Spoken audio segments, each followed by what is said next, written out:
नमस्कार, मी गायत्री स्वामी आणि आपण पाहत आहात सकलम. आज आपण अशा विषयावर बोलणार आहोत ज्याने महाराष्ट्राच्या राजकारणात आणि विशेषतः राष्ट्रवादी काँग्रेसच्या म्हणजेच अजित पवार पक्षाच्या गोटात मोठी खळबळ उडवून दिली आहे. विषय आहे अजित पवार यांच्या निधनानंतर राष्ट्रवादीत सुरू झालेली सर्वात मोठी पॉवर शिफ्ट. पहिली महत्वाची घटना ती म्हणजे नरेश अरोरा आणि डिझाईन बॉक्सची एक्झिट. दुसऱ्या शब्दात सांगायचं म्हटलं तर नरेश अरोरा यांच्या डिझाईन बॉक्स कंपनीला दिलेला नारळ. गेल्या काही महिन्यांपासून राष्ट्रवादीच्या प्रत्येक इव्हेंटमध्ये ज्यांचा कॉर्पोरेट टच दिसत होता त्या अरोरांचे काम अचानक थांबवण्यात आले आहे. हे का झालं? कारण अरोरा यांची हायटेक रणनीती आणि जमिनीवरचा कार्यकर्ता यामध्ये मोठी दरी निर्माण झाली होती. डेटा आणि अल्गोरिदमच्या नादात पक्षाचे जुने जाणते नेते बाजूला पडत चालले होते आणि इथेच एंट्री झाली ती सुनेत्रा वहिनींची. सुनेत्रा पवारांनी कार्यकर्त्यांचा फीडबॅक घेतला आणि जाणीव करून दिली महाराष्ट्र हा डेटावर नाही तर थेट संवाद आणि नात्यांवर चालतो. ग्रामीण महाराष्ट्राशी पुन्हा नाळ जोडण्यासाठी आणि महिला मतदारांना आकर्षित करण्यासाठी आता सुनेत्रा पवार यांची भूमिका ही की फॅक्टर ठरणार आहे. दुसरी महत्वाची बाब म्हणजे सुनेत्रा पवार नव्या मदर फिगर आणि स्ट्रॅटेजिस्ट. सुनेत्रा पवार आता केवळ पडद्यामागच्या सल्लागार राहिलेल्या नाहीत. पक्षाच्या कोर निर्णयांमध्ये त्यांचा शब्द अंतिम मानला जात आहे. राजकीय विश्लेषकांचा असा अंदाज आहे की पक्षात एक मदर फिगर तयार करण्याचा हा प्रयत्न आहे. जेव्हा बाहेरचे कॉर्पोरेट सल्लागार अपयशी ठरतात तेव्हा घरातील व्यक्तीने सूत्र हातात घेणं कार्यकर्त्यांना अधिक आश्वासक वाटतं. हा बदल केवळ घरगुती नाही तर तो अत्यंत धोरणात्मक राजकीय आहे. तिसरी महत्वाची बाब म्हणजे जय आणि पार्थ, पुढच्या पिढीचा उदय. आणि याच काळात एक मोठं प्रमोशन झालंय. जय पवार यांची राष्ट्रवादीच्या राष्ट्रीय कार्यकारिणीत झालेली एंट्री बरंच काही सांगून जाते. पार्थ पवार यांच्या मागील अनुभवानंतर आता जय पवार यांच्याकडे एक फ्रेश फेस म्हणून पाहिलं जात आहे. तरुण मतदारांना आकर्षित करण्यासाठी आणि पवारांची पकड अधिक घट्ट करण्यासाठी जय आणि पार्थ या दोन्ही पुत्रांना आता मैदानात उतरवण्यात आलंय. ही केवळ घराणेशाही नसून भविष्यातील नेतृत्वाची फळी तयार करण्याची खेळी आहे. राष्ट्रीय कार्यकारिणीत नवख्या तरुणांना दिलेली संधी आहे. जय आणि पार्थ यांचा शब्द अंतिम मानणाऱ्या वर्गाची निवड केली आहे. पार्थ पवार यांची राज्यसभा खासदारपदी नियुक्ती करण्यात आली आहे. त्यानंतर आता जय पवार यांच्यावर ही नवी जबाबदारी सोपवली आहे. राष्ट्रवादी पक्षाच्या राष्ट्रीय कार्यकारिणीत अजित पवार यांचे सुपुत्र जय पवार यांचा समावेश करण्यात आला आहे. पार्थ पवार खासदार होऊन राज्यसभेत पक्षाची बाजू मांडतील तर जय पवार पक्ष संघटनेत काम करतील.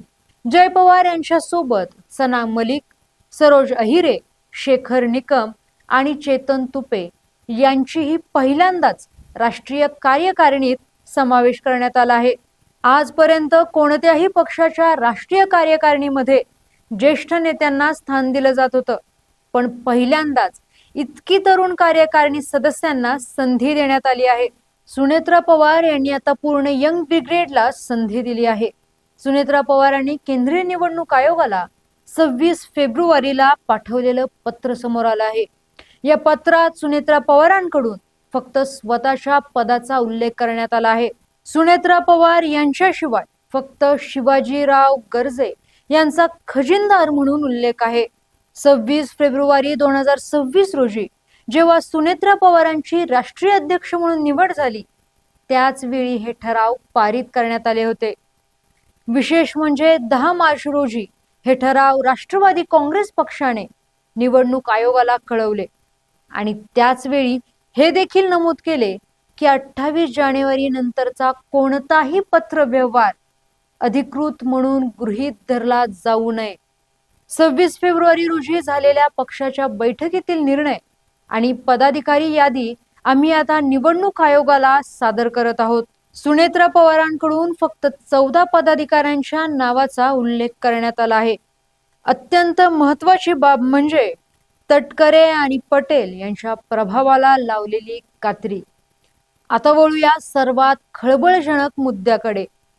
सुनील तटकरे आणि प्रफुल्ल पटेल यासारख्या दिल्लीत वजन असलेल्या नेत्यांच्या फ्री हँडला आता लगाम घातला गेल्याची चर्चा आहे. उदाहरण द्यायचे झाले तर पक्षाच्या राष्ट्रीय कार्यकारिणीत जय पवारांची वर्णी लागणे आणि महत्वाच्या नियुक्त्यांमध्ये घरातील सदस्यांचा हस्तक्षेप वाढणे हे तटकरे पटेल यांच्या कमी होत चाललेल्या पक्षातील प्रभावाची लक्षणं मानली जात आहेत. कंट्रोल रूम शिफ्ट होतीये का? तर हो, आता राष्ट्रवादीचा रिमोट कंट्रोल पूर्णपणे देवगिरी या उपमुख्यमंत्री सुनेत्रा पवारांच्या निवासस्थानावरूनच हलणार आहे.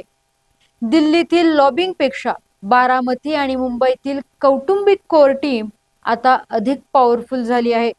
आणखी एक बाब समोर आली आहे, ती म्हणजे रोहित पवारांचे आरोप आणि पवार फॅमिली बॉन्डिंग. इथे एक ट्विस्ट आहे. दुसऱ्या बाजूला आमदार रोहित पवार हे सातत्याने सुनील तटकरे आणि प्रफुल्ल पटेल यांच्यावर टोकदार टीका करत आहेत. जे मुद्दे कदाचित जय किंवा पार्थ पवार उघडपणे बोलू शकत नाहीत, तेच मुद्दे रोहित पवार बाहेरून बोलून दाखवत आहेत का, असा प्रश्न पडल्याशिवाय राहत नाही. रोहित पवारांनी तटकरे पटेल यांच्यावर केलेल्या आरोपांमुळे एक वेगळी शक्यता वर्तवली जात आहे. पक्षात कितीही फूट असली तरी बाहेरच्या नेत्यांचा प्रभाव कमी करताना पवार फॅमिली पुन्हा एकदा एकवटते का? आणि यालाच पवार फॅमिली बॉन्डिंग म्हणता येईल. म्हणजे राजकीय पक्ष वेगळे असले तरी कुटुंबाबाहेरील नेत्यांचे पंख छाटताना सर्व पवारांचे सूर एकाच दिशेला जाताना दिसत आहेत. या सर्व घडामोडींचे 3 मुख्य अर्थ निघतात. पहिला, पारंपरिक राजकारण. हाय प्रोफाईल PR कडून पुन्हा एकदा कार्यकर्त्यातल्या माणसाला महत्व देणाऱ्या राजकारणाकडे वळण. दुसरा, कुटुंब सर्वोच्च. पक्षात पवार कुटुंबाचा करिश्मा आणि निर्णय क्षमता पुन्हा प्रस्थापित करणे. तिसरा, कार्यकर्ता कनेक्ट. सुनेत्रा पवारांचा मास्टर स्ट्रोक. राष्ट्रवादीची राजकीय आणि सामाजिक तसेच त्यांची स्वतःची पक्षांतर्गत पकड पुन्हा घट्ट करण्याच्या दृष्टीने यापुढे असे बदल होत राहतील.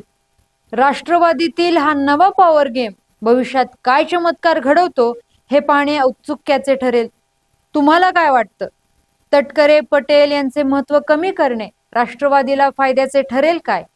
आणि रोहित पवारांच्या आरोपांमागे काही छुपे संकेत आहेत का? आम्हाला नक्की कळवा.